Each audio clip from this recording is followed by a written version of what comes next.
This is one of the stories that kind of stood out, really. It was a bit hackneyed, it was done as a bit of a melodrama, quite often, exacerbating the sort of the gory bits. I changed my mind partly because 30 years later I suddenly thought, actually, we could reinvent this, and actually there is a different story here. So there were a lot of accounts at the time of what had happened. It was covered in the newspapers in great detail and with sort of enormous, slightly lip-smacking enthusiasm.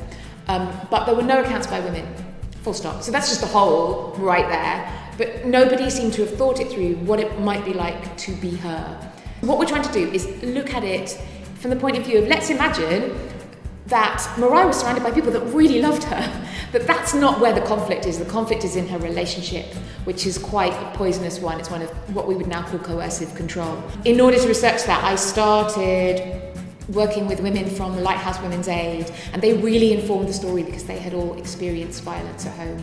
And we went through the story together, the bare bones of it, and they were incredibly insightful as to how a woman might get herself into that position, what he might have said to her to make her do these things. So I guess what we're doing is completely flipping it and looking at it from that angle, which doesn't seem to have been done. The story's been lost up till now.